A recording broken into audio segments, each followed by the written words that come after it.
Muy buenas tardes, Dios los bendice. Estamos aquí para el último estudio de las iglesias del libro de Apocalipsis, que nos corresponde en esta ocasión a la iglesia de la Odisea, que está en el capítulo 3 de Apocalipsis.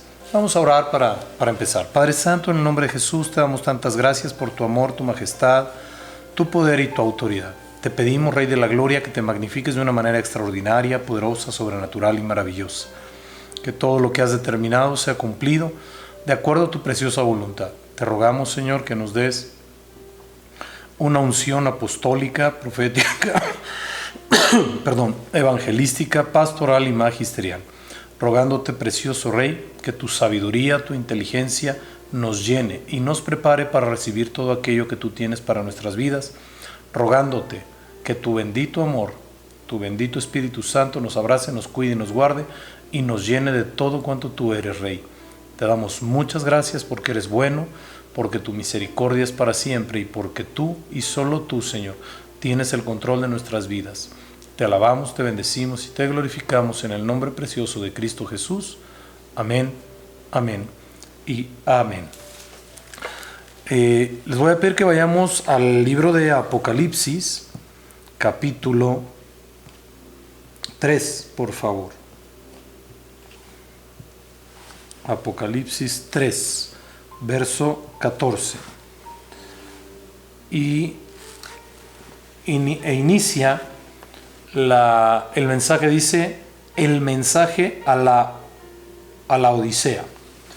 Esto es importante que veamos previo a lo que describe el apóstol Juan en esta parte de la palabra, que veamos algo que es bien importante en cuanto a la situación de esta iglesia y el por qué el Señor Jesús la ve de esa manera. Número uno, no perdamos de vista que el lugar donde se encontraba la iglesia de la Odisea era un centro bancario, un centro financiero, un centro comercial, y gran parte del ingreso de la región era porque ellos trabajaban la lana. La lana la trabajaban para hacer hilados y obviamente la lana era muy costosa en aquel entonces, número uno, porque era difícil trabajarla, y número dos, porque se requería muy puntualmente, porque no perdamos de vista que en Asia, en la época de invierno, hace muchísimo frío. Entonces la lana les ayudaba a cubrirse, a taparse del frío, y a todas las regiones que estaban alrededor de esta zona les vendían ellos esos hilados, esos vestidos de lana para poder cubrirse. Entonces esto les había generado una posición financiera muy desahogada, muy desahogada, y curiosamente ellos habían olvidado de lo principal, que era su relación con Dios, su relación con el Salvador, su relación directa con el Espíritu Santo del Señor, porque ya había venido el Espíritu Santo, ya se había manifestado, ya se les había enseñado, y ellos empezaron a variar el pensamiento, lo tergiversaron en cuanto a su situación espiritual. Vamos al primer verso que dice: y escribe el ángel de la Odisea, he aquí el Amén, el testigo fiel y verdadero, el principio de la creación de Dios, dice esto. Testigo fiel es el Señor Jesucristo, el fiel y verdadero es el mismo Señor Jesucristo, y es el principio de la creación de Dios, dice esto. ¿Y por qué el principio de la creación de Dios? Porque el Señor Jesucristo fue pensado antes que el ser humano. ¿Por qué? Porque Dios, en su infinito amor y sabiduría, conocía que el ser humano iba a fallar y tenía que poner los medios necesarios para que fuera salvado. Y nos lo maneja aquí de una manera muy especial, porque dice, he aquí el Amén. Amén quiere decir así sea. Entonces se encuentra presente el que dice es, y así es, ¿no? Vimos en otro estudio el que tenía la llave de David, el que abre y nadie cierra, el que cierra y nadie abre. Es el mismo Señor Jesús. pero tiene la palabra testigo fiel. Testigo fiel es aquel que presencia, que ve, que escucha alguna situación, alguna circunstancia, para poder referir a algo en relación a dicha circunstancia, para poder manifestar la verdad de dicha circunstancia. Por eso es que el Señor lo llama de esa manera, testigo fiel, pero además verdadero. El mismo Señor Jesús manifestó que Él es el camino, Él es la verdad y la vida. Por tanto, como testigo tiene que ser verdadero. Todo lo que nos menciona el Señor Jesucristo en su calidad de testigo es veraz. Por eso es tan delicado fallarle al Señor. Y luego dice, el principio de la creación de Dios dice esto. Porque, como les dije hace un momento, el principio de la creación de Dios, el Señor Jesucristo como tal, estaba pensado desde antes de la creación para poder liberar al mundo cuando ya hubieran pasado algunas circunstancias, como fue el diluvio con Noé, como se dieron algunas situaciones y se iba a necesitar alguien, porque el Señor sabía y conocía la palabra de Dios, cómo iba a ser, cómo se le iba a adorar, cómo se le iba a honrar, cómo se iba a realizar la redención, el perdón de pecados.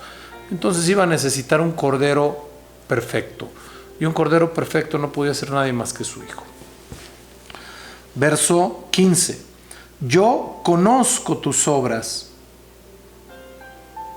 que ni eres frío ni caliente. Ojalá fueses frío o caliente. Cuando Dios manifiesta claramente esto de yo conozco tus obras, a mí me muestra muy claramente la omnipresencia de Dios. ¿Por qué? Porque nos dice primero que es un testigo. Entonces Él está viendo todo aquello que hacen las personas o que hacían las personas de la iglesia de la Odisea, como hoy ve lo que hacemos nosotros. Muchas veces los hijos de Dios llevan una doble vida, y esa doble vida es abominable para Dios. ¿Por qué? Porque cuando se encuentran en el lugar de adoración, en la casa del Señor, pues de verdad los ve uno y parecen los más santos. Pero en su intimidad o fuera de la casa de Dios, ¿cómo se comportan? Por eso le dice, yo conozco tus obras. Y esto se refiere al actuar, al testimonio. A mí me ha tocado platicar con personas y me preguntan de entrada, ¿usted qué es? Y pues bueno, no es correcto, pero yo les devuelvo la pregunta y le digo, ¿por qué la pregunta? ¿Por qué es usted cristiano? No quiero saber nada de los cristianos. Y pues mi respuesta es sencilla. Bueno, yo sé que usted no quiere saber nada de los cristianos porque me lo acaba de decir, pero vea los dedos de su mano, no todos son iguales. Punto número 1. Y punto número 2, cristiano es aquel que hace las cosas como las hizo Cristo, no diferentes a como las hizo Cristo. Y les pregunto yo a esa persona, ¿usted conoce a Cristo? ¿Usted conoce al Señor Jesús? Y entonces el gran número de personas o la gran mayoría me han dicho sí lo conozco. Y entonces se entabla la plática, se abre la puerta y empieza uno a compartirles de la palabra de Dios. Pero de verdad es muy muy triste el hecho de saber que aquellos que se dicen cristianos son los que a veces más fallan en la palabra de Dios con sus testimonios. Es importante que sepamos que debemos cumplir con nuestras obligaciones. Yo, por ejemplo, soy quien está de responsable en el templo donde estamos. Al día de hoy al Señor no le ha placido edificar una casa para Él. Oiga, es que la tiene que hacer usted. La Biblia a mí me indica otra situación.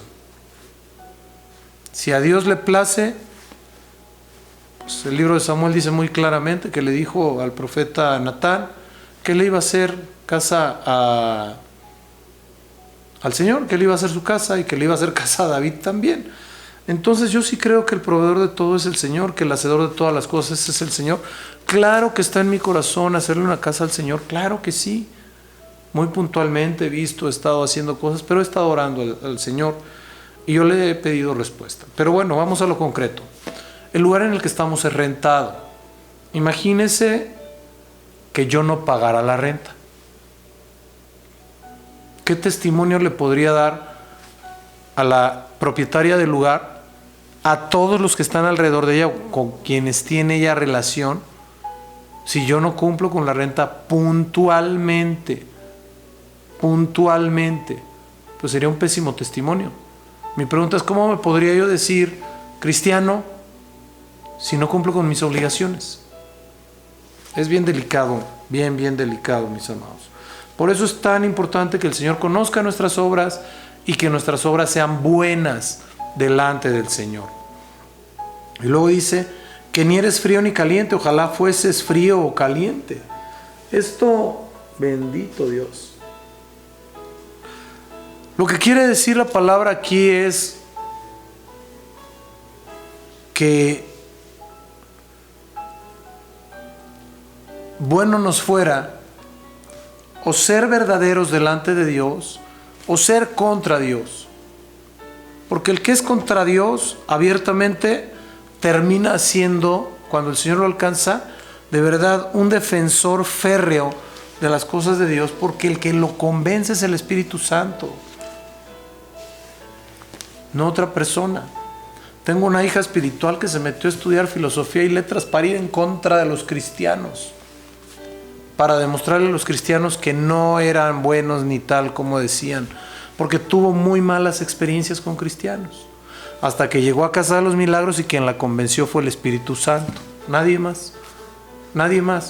Trató directamente con su corazón y hoy les puedo decir que es una de las personas más fieles que hay en las cosas de Dios.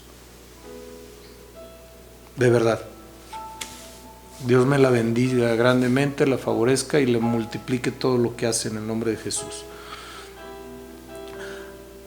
Pero quien es tibio, pues está con un pie en el mundo y con otro dentro de la casa del Señor. Y lo dice el verso que sigue, verso 16. Pero por cuanto eres tibio y no frío ni caliente, te vomitaré de mi boca. Fíjense de qué manera está manifestando el Señor aquellos que tienen un pie en el mundo y otro con Él.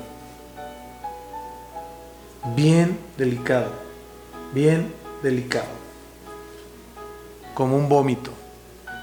Y un vómito se produce porque hay algo que no está bien dentro del organismo del ser humano. Entonces, ¿por qué lo llama así? Porque siendo el cuerpo de Cristo, aquel que es tibio, pues tiene que ser desechado del cuerpo de Cristo. Por eso ustedes pueden ver muy claramente en la iglesia del Señor, esté donde esté, que si la autoridad o las autoridades están siendo congruentes con Dios, se comportan como Dios quiere, los tibios solitos se retiran. Porque el mismo Señor los aparta de su cuerpo. ¿Por qué? Por esa razón. Porque no son ni fríos, ni son calientes, y no son tibios. Y manejan su vida como ellos creen, como ellos quieren.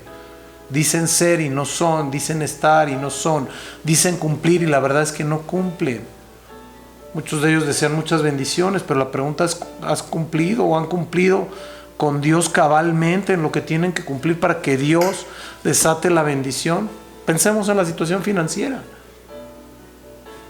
Si yo no cumplo financieramente con Dios, ¿cómo le puedo pedir a Dios que me bendiga financieramente? Cuando la Biblia me dice muy claramente lo que tengo que cumplir con Él. No es el tema, pero es bueno que lo mencionemos. Ahora bien, vamos al verso 17. Porque tú dices, yo soy rico y me he enriquecido y de ninguna cosa tengo necesidad.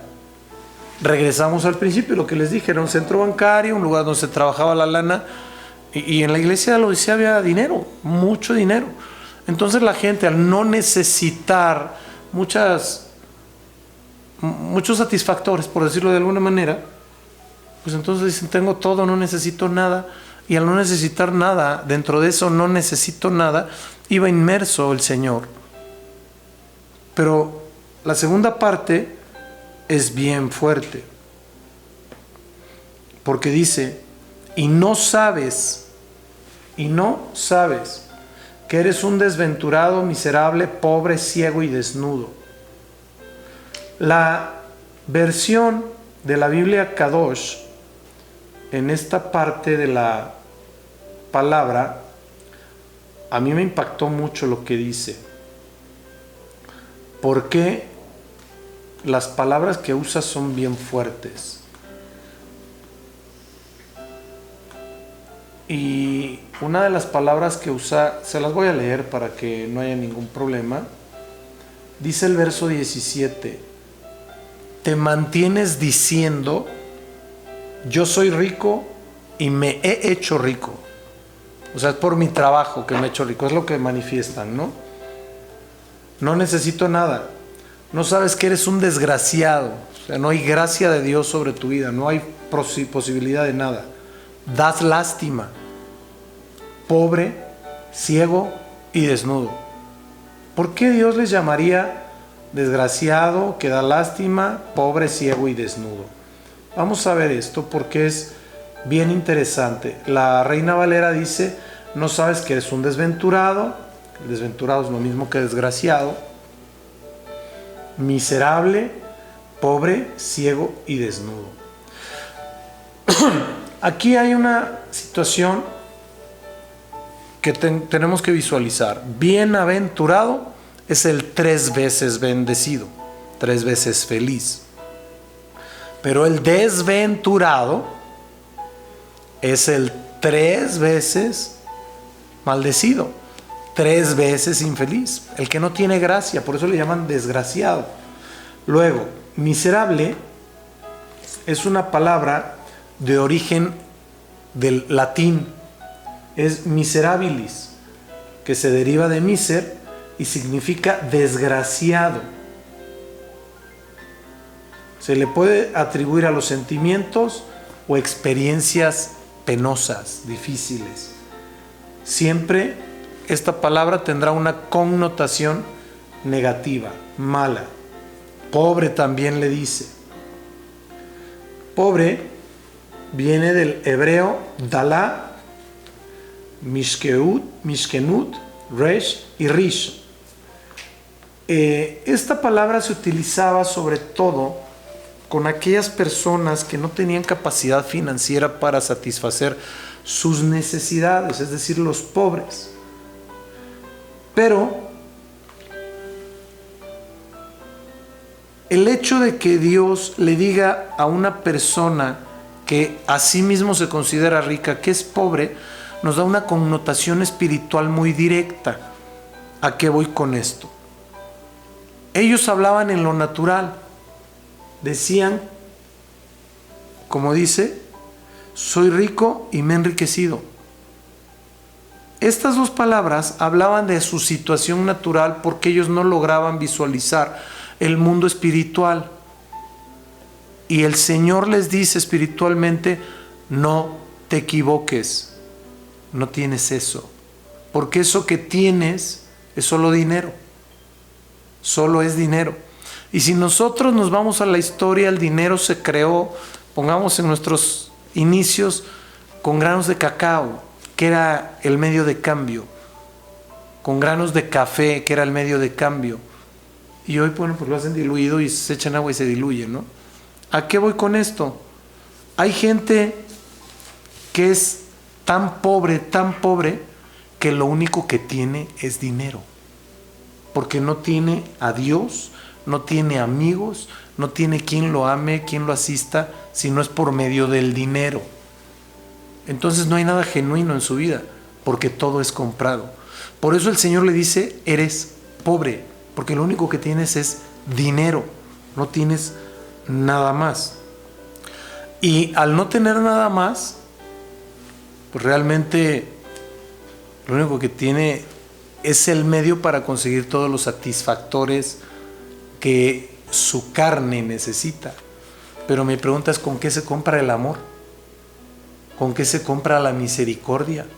¿Con qué se compra la gracia? Son elementos que no se pueden comprar y que son necesarios e indispensables para poder entrar al reino de los cielos. Porque si no hay amor no entra, si no hay gracia de Dios no entra. Por eso es tan importante el entender esta connotación. Luego nos habla de ceguera, porque le dice ciego. Viene del hebreo iwer, es el... En la Biblia se menciona muchísimas veces porque en aquellos tiempos prevalecía mucho la enfermedad de la ceguera. Había un hombre, Bartimeo, que le pegaba de gritos: ten misericordia, hijo de David, ten misericordia. El Señor se acercó a él, escupió, hizo lodo, le cubrió los ojos y le dijo: vete a Betesda y enjuágate. Y entonces el hombre fue, se lavó los ojos y vio. Pero aquí la situación es entender el por qué el Señor a la gente que está dentro de la iglesia, que no los declara naturalmente ciegos, sino espiritualmente ciegos. Es porque el que no logra tener la visión espiritual que el Señor tiene de su vida es un ciego. Muchas veces por eso vemos que mucha gente en el camino de Dios lo hierra. Se aparta del camino del Señor. Y lo primero que te dice el que empieza a perder la vista espiritual, te dice: no, yo no me voy a apartar de Dios. Es lo primero que te dice. Porque él cree que va a poder ir adelante solo. Pero la verdad es que no puede. Y no puede porque no ve. El ciego tiene que ser guiado. Bueno, ¿y entonces por qué se aparta si está ciego? Porque no ve el riesgo que está corriendo. Y muchas veces el que se aparta, pues siempre de una u otra forma, pues afecta a los que están a su alrededor. Siempre los afecta de alguna manera. Pero bueno. La otra palabra que le dice es desnudo. Esto viene del latín nudus. Y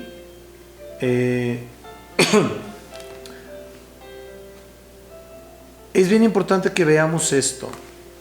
Desnudo es el que no tiene ropa, el que le falta total o parcialmente la ropa, está desnudo. Pero espiritualmente, desnudo es aquel que no tiene una cobertura, que no tiene una protección. Por eso es tan delicado apartarse del camino del Señor o de la persona que está ejerciendo autoridad sobre nuestras vidas. Cuando el Señor, me refiero a Dios, se paseó en el huerto de Edén y le habló a Adán, lo primero que le dijo a Adán es: tuvimos miedo. En el perfecto amor no hay temor. Pero Adán le dice: tuvimos miedo. Él dijo: ¿por qué tuvieron miedo? Dijo: porque estábamos desnudos. Entonces el Señor, quiero leérselos, está en el libro del Génesis.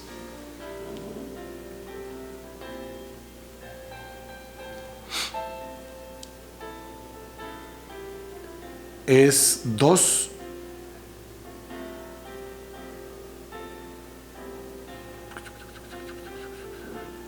No es cierto, es en el capítulo 3. Regáleme un segundito. 3:7. Pero vamos desde el 3:6. Vio la mujer que el árbol era bueno para comer y que era agradable a los ojos y árbol codiciable para alcanzar sabiduría. Y tomó de su fruto y comió, y dio también a su marido, el cual comió así como ella. Desobedecieron. Desobediencia. Entonces fueron abiertos los ojos de ambos y conocieron que estaban desnudos. Entonces cosieron hojas de higuera y se hicieron delantales. Y oyeron la voz de Jehová Dios que se paseaba en el huerto al aire del día. Y el hombre y su mujer se escondieron de la presencia de Jehová Dios entre los árboles del huerto. Mas Jehová Dios llamó al hombre y le dijo: ¿dónde estás tú? Y él respondió: oí tu voz en el huerto y tuve miedo, porque estaba desnudo y me escondí. Y Dios le dijo: ¿quién te enseñó que estabas desnudo? ¿Has comido del árbol que yo te mandé que no comieses? El hombre respondió: la mujer que tú me diste por compañera me dio del árbol y yo comí. Entonces Jehová Dios dijo a la mujer: ¿qué es lo que has hecho? Y dijo a la mujer: la serpiente me engañó y comí. Jehová Dios dijo a la serpiente: por cuanto esto hiciste, maldita serás entre todas las bestias del campo, entre todos los animales del campo. Sobre tu pecho andarás y polvo comerás todos los días de tu vida. Y pondré enemistad entre ti y la mujer, entre tu simiente y la simiente suya. Esta te herirá en la cabeza y tú le herirás en el calcañar. Y entonces empieza a declararles algunas cosas. Pero a lo que quiero llegar es a esto: que esta situación de la desnudez fue por la desobediencia.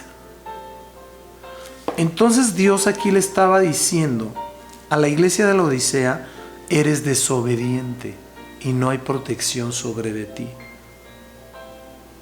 No hay protección. Pero hay algo que es bien importante.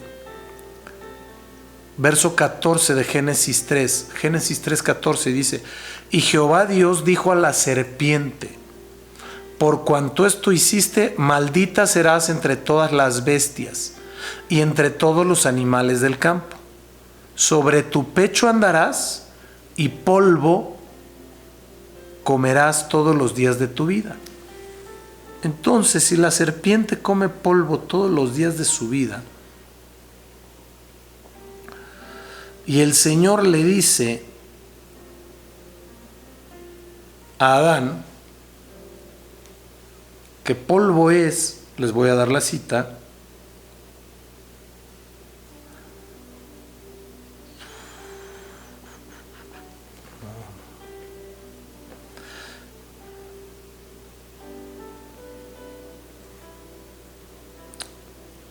(3:19).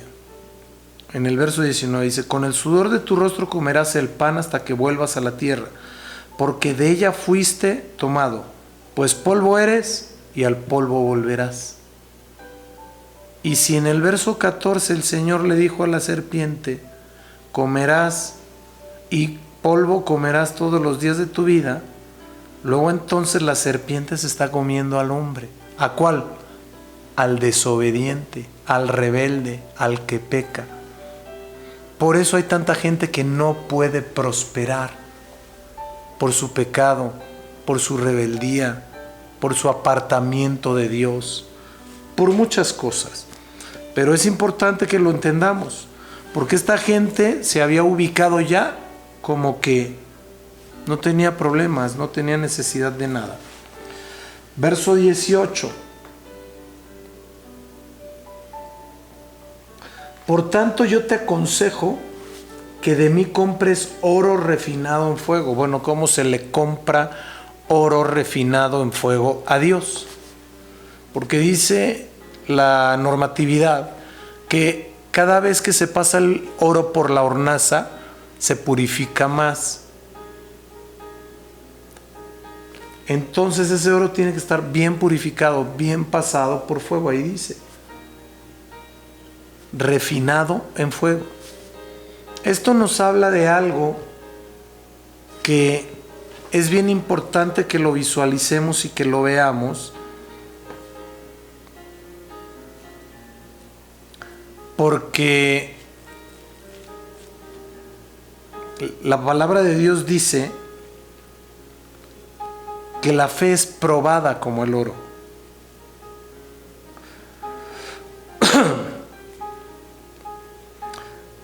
Y esto nos está hablando de que nuestra fe, ¿me la podrían buscar por favor? La fe es probada como el oro. Esto nos está hablando de que esa fe que tenemos que comprar ese oro que tenemos que comprar es nuestra fe para que la gloria de Dios venga a nuestra vida. ¿Por qué? Porque sin fe es imposible agradar a Dios. Hebreos 11:6. Primera de Pedro 1:7.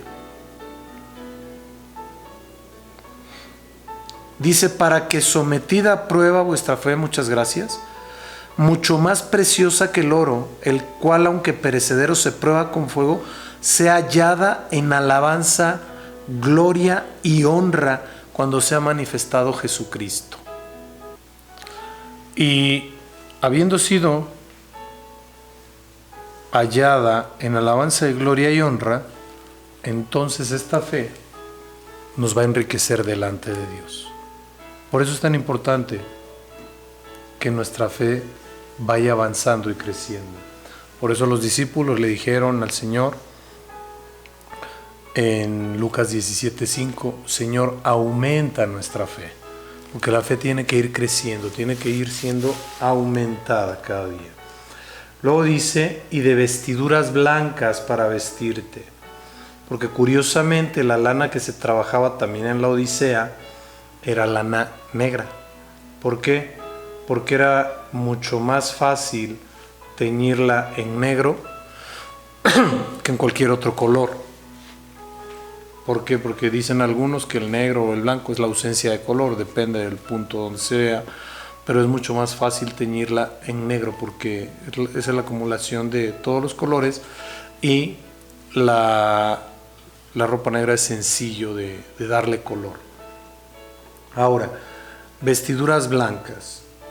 Dice Apocalipsis 19:7, gocémonos y alegrémonos y démosle gloria, porque han llegado las bodas del Cordero y su esposa se ha preparado y a ella se le ha concedido que se vista de lino fino, limpio y resplandeciente. Reitero, a ella se le ha concedido que se vista de lino fino, limpio y resplandeciente, porque el lino fino es, no dice son, serán, es las acciones justas de los santos. Aquí es importante ubicar quién es la novia. La iglesia novia es la iglesia que obedece al Señor Jesucristo, no la iglesia que se dice ser, sino la que es. Porque no porque entre yo al McDonald's voy a hacer hamburguesa o voy a ser cocinero de hamburguesas. No porque entre yo a un hospital voy a ser sanado o voy a ser médico. De ninguna manera, aunque me ponga una bata, eso no me hace médico. Entonces, no porque entre yo a una iglesia, soy un hijo de Dios. No porque entre yo a una iglesia, vive en mí el Señor Jesucristo. No porque entre yo a una iglesia, voy a tener acciones justas.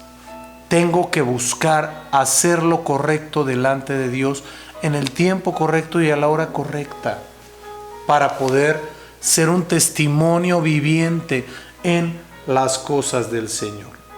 Ahora bien, quiero mostrarles algo que a mí se me hace fuerte entre el comparativo del natural y el espiritual. Hay muchos teólogos que equiparan a Egipto con la esclavitud del pecado para los gentiles. Y nos dice Génesis 41:42 lo siguiente: entonces Faraón quitó su anillo de su mano y lo puso en la mano de José y lo hizo vestir de ropas de lino finísimo y puso un collar de oro en su cuello. Estamos hablando hace un momentito del oro.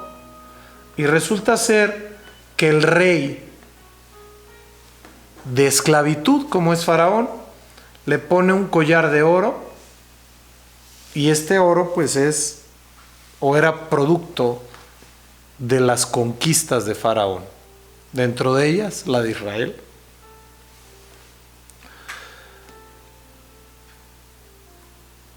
Y dice que le puso ropas de lino finísimo. Cualquiera que hubiera visto a José en ese tiempo hubiera dicho, esto es de Dios. Claro que fue de Dios que se acomodara y se pusiera, sí, pero las ropas que le pusieron eran ropas egipcias. Fueron ropas egipcias que cuando sus hermanos llegaron a pedir trigo y a pedir cebada, no lo reconocieron. No lo reconocieron por la vestimenta, el pintado, por todo lo que tenía. Primeramente por el puesto, no podía estar ahí. Entonces, a veces parece ser y no es. Y dice Apocalipsis 19:14, y los ejércitos celestiales, vestidos de lino finísimo, blanco y limpio, le seguían en caballos. Pero el título de esta porción de la palabra es la cena de las bodas del Cordero, después del verso 8 y antes del verso 9. Y fíjense lo que dice. El ángel me dijo, estoy en Apocalipsis 19:9. El ángel me dijo, bienaventurados. Y aquí empieza diciéndole a la Odisea, desventurados los que son llamados a la cena de las bodas del Cordero. Y me dijo, estas son palabras verdaderas de Dios. Y entonces dice, verso 10, yo me postré a sus pies para adorarle, y él me dijo, mira, no lo hagas. Yo soy consiervo tuyo y de tus hermanos, que retienen el testimonio de Jesús. Adora a Dios, porque el testimonio de Jesús es el espíritu de la profecía. Dicho de paso, hay que creerlo dicho por los profetas. Y luego dice el jinete vestido de blanco. Entonces vi el cielo abierto, y he aquí un caballo blanco, y el que lo montaba se llamaba Fiel y Verdadero, y con justicia juzga y pelea.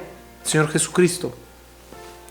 Sus ojos eran como de llama de fuego, y había en su cabeza muchas diademas, y tenía un nombre escrito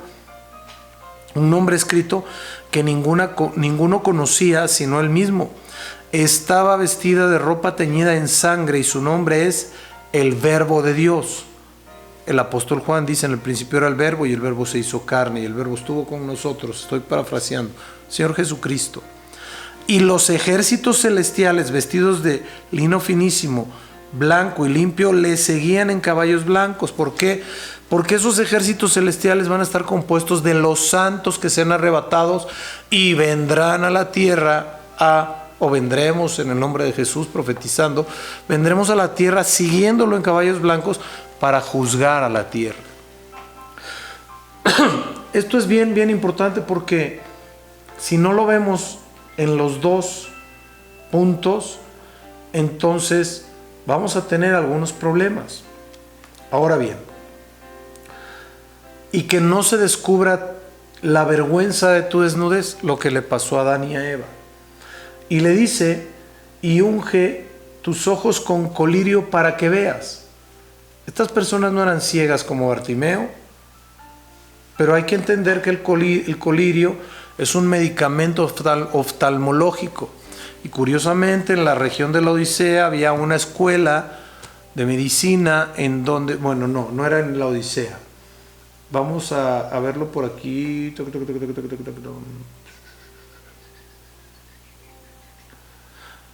Ahí en la Odisea se vendía el colirio. Se vendía el colirio. Y este colirio era para, en teoría, ver bien, pero ellos no lograban ver espiritualmente. Ahora, el colirio a mí me llama mucho la atención. Son de 3 colores los colirios. Rojo, que son los colirios que se utilizan para dilatar la pupila. Verde, los que la contraen. Y amarillo, que son gotas anestésicas. Esto es lo que es en lo natural. Pero si nosotros nos vamos a los colores espirituales, rojo es redención y gozo, verde es vida y amarillo es gloria. Entonces, de aquí que los beneficios del colirio están creados para tratar algunos problemas comunes de los ojos. ¿Y qué tienen que ver los colores? Oiga, vamos para allá. El colirio espiritual te va a permitir ver la redención, un verdadero gozo. Te va a permitir ver quién tiene vida eterna y quién no la tiene. Y te va a permitir ver la gloria de Dios en lo espiritual. Y te va a permitir ver el mundo espiritual de una manera totalmente distinta y diferente. Por eso les dice el Señor, limpien sus ojos con colirio.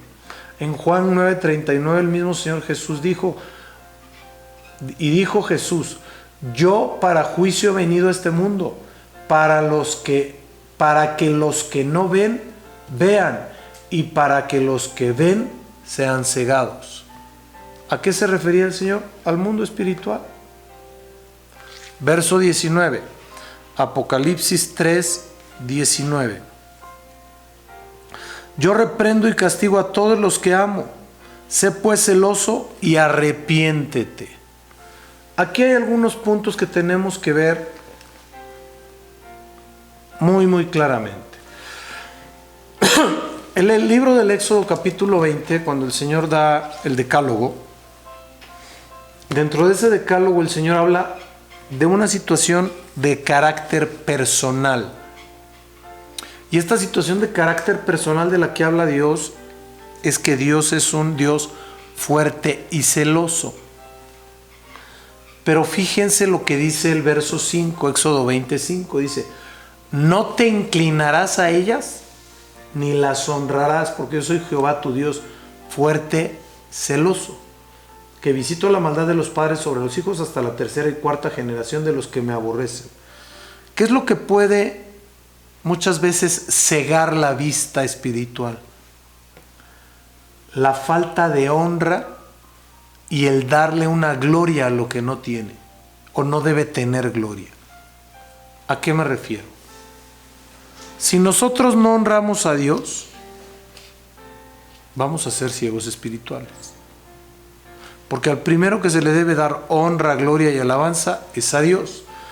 Pero muchas veces, oiga, pero esto está hablando, vamos al Éxodo 20, por favor.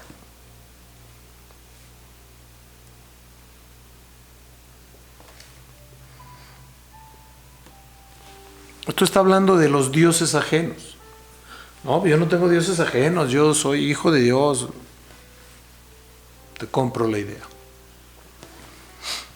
Pero a lo mejor has convertido el trabajo a un dios, has convertido a tu esposa a un dios, has convertido a tus hijos en un dios o en dioses.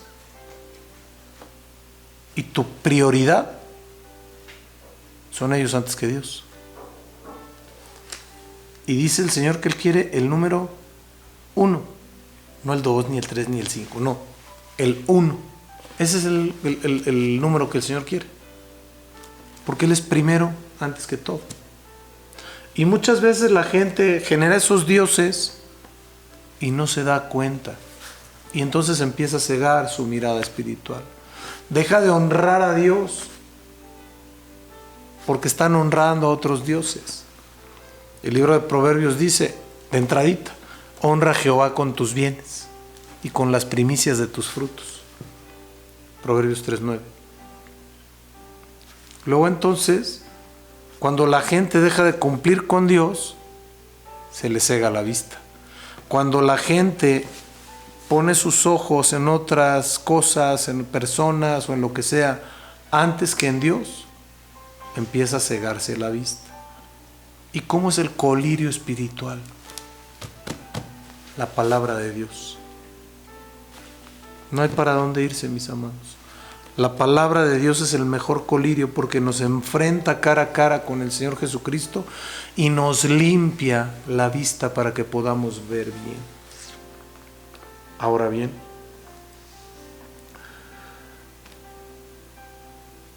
el Señor dice, yo reprendo y castigo a todos los que amo. Sé pues celoso y arrepiéntete. ¿Yo cómo puedo ser celoso? De las cosas de Dios tengo que tener un deseo fuerte de que se haga muy mío, muy mío. El Señor Jesús tuvo un celo divino, se enojó y tiró las mesas de los cambistas en el templo. Había un celo por la casa de Dios, un celo fuerte por la casa de Dios. Hoy hay personas que les da igual estar o no estar en la casa de Dios. Para mí es durísimo no estar. Yo me gozo cada que estoy ahí. Yo quisiera estar hoy todos los días, pero la situación de la pandemia no nos lo permite, ¿no? Pero bueno, estamos tratando de hacer lo mejor que podemos hasta que haya una vacuna y podamos reunirnos otra vez con la antigua normalidad y no con la nueva. Eso es importante. ¿Sí? Mateo 4:17 dice: desde entonces comenzó Jesús a predicar y a decir: arrepentíos, porque el reino de los cielos se ha acercado. Entonces, el que no se arrepiente, se le aleja el reino de los cielos. ¿Cómo? Sí. Cuando nosotros pecamos y no nos arrepentimos de nuestros pecados, el reino de los cielos se va alejando. Cuando estamos más metidos con Dios, queremos vivir en santidad, el reino de los cielos se acerca más a nosotros. Apocalipsis 3:20. He aquí yo estoy a la puerta y llamo. Si alguno oye mi voz y abre la puerta, atención, y abre, porque puede oír la voz pero no abrir. Entraré a él y cenaré con él y él conmigo. ¿Esto por qué? La palabra dice en Romanos 10:9 que si confesares con tu boca que Jesús es el Señor y creyeres en tu corazón que Dios le levantó de los muertos, serás salvo, porque con el corazón se cree para justicia, pero con la boca se confiesa para salvación. Y nos dice el verso 11 que la Escritura dice que todo aquel que en él creyere no será avergonzado. Luego entonces nuestra boca tiene que confesar que Jesús es el Señor de nuestra vida. Le tenemos que abrir la puerta al Señor.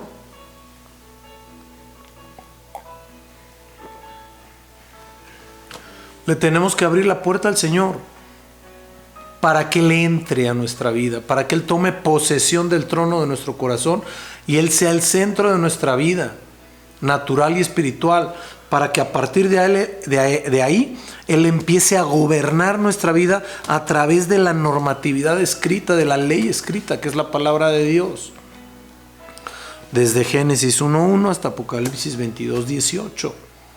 Todo esto tiene que ser aplicable a nuestra vida hoy.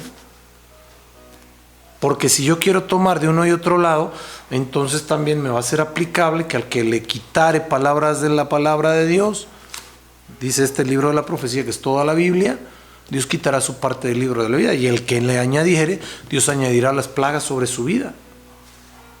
Por eso es tan importante cumplir con la palabra en todo, mis amados. En todo. Ahora bien, las cenas de las bodas del Cordero, porque aquí dice en el 3:20, y cenaré con él y él conmigo. Entonces, cuando nosotros invitamos al Señor a cenar con nosotros, dentro de nosotros, esto es el banquete espiritual, Él a su vez nos regresa la invitación a una fiesta magna, que son las bodas del Cordero. Apocalipsis 19:9 y 10, lo acabamos de leer hace un momento. Él me dijo, escribe, bienaventurados, hace un rato vimos que les dijo desventurados, los que son llamados, tenemos un llamado para ir a las bodas del Cordero. Y me dijo, estas palabras son verdaderas de Dios. Entonces Dios hace una invitación, te la hago de una vez de parte de Dios a las bodas del Cordero, pero para poder ir a las bodas del Cordero tienes que aprender a ir a las bodas del Cordero, tienes que conocer el protocolo bíblico de las bodas del Cordero. Por eso dice el verso 10, yo me postré a sus pies para adorarle. Punto número 1, hay que saber adorar a Dios. Dijo, mira, no lo hagas, porque se postró ante un ángel, no distinguió si él era a quien tenía que postrarse o ante el Señor Jesús. Y Juan estuvo con el Señor Jesucristo. Yo soy consiervo tuyo, le está diciendo el ángel, y de tus hermanos que retienen el testimonio de Jesús. Y aquí el ángel le da una orden, adora a Dios. Adora a Dios. Punto número 1, como se los dije, hay que adorar a Dios. Parte del protocolo. Porque el testimonio de Jesús, el que vive en nosotros, es el espíritu de la profecía. Y esa profecía debe fluir en nuestra vida constantemente. La misma Biblia es la palabra profética más segura que tenemos, como dice el apóstol Pedro. Pero también viene voz de Dios para llenar nuestras vidas de una forma diferente, con remas. Apocalipsis 3:21. al que venciere. No dice al que se dijere cristiano, al que se dijere hijo de Dios, al que se dijere que va a ir, al que levante las manos y grite aleluya. No, al que venza. Y para vencer hay que luchar, hay que pelear la buena batalla. Le daré que se siente conmigo en mi trono, así como yo he vencido y me he sentado con mi Padre en su trono. Bueno, pero pues ellos son Dios. Juan 10:30 dice: yo y el Padre somos uno, dijo el Señor Jesús. Juan 17:22 dice: la gloria que me diste yo les he dado, para que sean uno, así como somos uno. Entonces la gloria del Señor Jesús Él nos la ha entregado para amalgamarnos con Él y que tengamos la gloria que Él quiere que tengamos en nuestras vidas, la revelación, el conocimiento, la sabiduría, la inteligencia de parte de Dios, mis amados. ¿Y esto cómo lo puedo demostrar?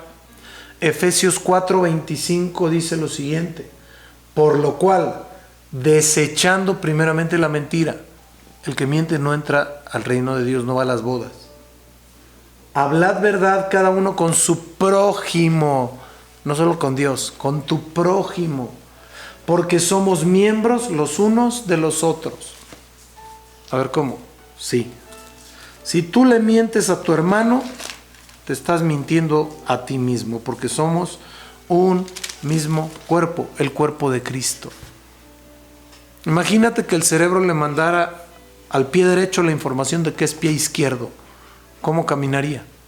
Como pie izquierdo, ¿verdad? Y entonces todo saldría mal y se enfermaría el cuerpo y se desbalancearía y todo. Que el cerebro le mandara la información a los riñones que son hígado y al hígado que son riñones. Se muere la persona en un rato, porque la información es diferente, totalmente diferente. Dios nos hizo perfectos, mis amados. Somos imperfectos por la razón natural que tenemos, pero Dios quiere que seamos perfeccionados día a día, y eso lo hace el estar delante de Dios. Vamos a cerrar este estudio. El que tiene oído, oiga lo que el Espíritu dice a las iglesias. Esto es el escuchar espiritualmente, el escuchar lo que dice la Biblia, el entender lo que el Espíritu nos quiere decir, el saber realmente lo que dice la palabra de Dios sin quitarle ni ponerle, el hacer las cosas bien delante de Dios, el cuidar de guardar y hacer conforme a todo lo que está escrito en este libro de la ley, mis amados. Por eso dice: el que tiene oído. Todos nacemos con un par de oídos, ya los tenemos. ¿Por qué nos dice entonces el Señor Jesucristo el que tiene oído? Porque hay algunos que no tienen oídos espirituales, los tienen cerrados. ¿Por qué? Porque su vida espiritual es muy cuadrada y se limitan a cierto parámetro, a cierto entendimiento, a cierta visión que les han inoculado, que les han enseñado o que ellos tienen. Eso no puede ser así. Veamos a través de los ojos del Señor Jesús, escuchemos a través de los oídos del Señor Jesús, hablemos a través de la boca del Señor Jesús. ¿O quiero ser más claro? ¿Por qué te digo a través de? Porque cuando tú dejas fluir al Espíritu, Él es el que habla. Y el Espíritu Santo es el mismo Señor Jesucristo. Entonces, si el Espíritu Santo está sobre de ti, alrededor de ti y dentro de ti, déjalo que Él haga las cosas. Que Él vea, que Él escuche, que Él hable para bendición de tu vida. Busca relacionarte, amalgamarte, ser uno con el Espíritu de Dios, para que el que tiene oído, que seamos todos, escuchemos lo que el Espíritu nos dice como iglesia de Dios. Vamos a orar, mis amados. Padre Santo, en el nombre de Jesús te damos tantas gracias por tu amor, Señor, por este estudio, por esta palabra, por esta enseñanza que tú nos has dado. Te rogamos, hermoso mío, que te magnifiques de una manera extraordinaria, poderosa, sobrenatural y maravillosa.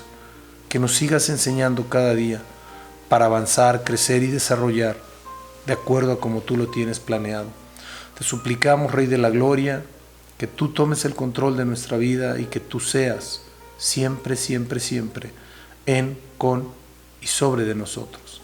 Llénanos de tu hermosa presencia, llénanos de tu favor, de tu misericordia, de tu amor y tu poder, y que todo lo que has determinado, mi Dios, sea hecho y sea cumplido de acuerdo a tu preciosa y hermosa voluntad, dándote gracias siempre, siempre, en el nombre maravilloso de Jesús de Nazaret.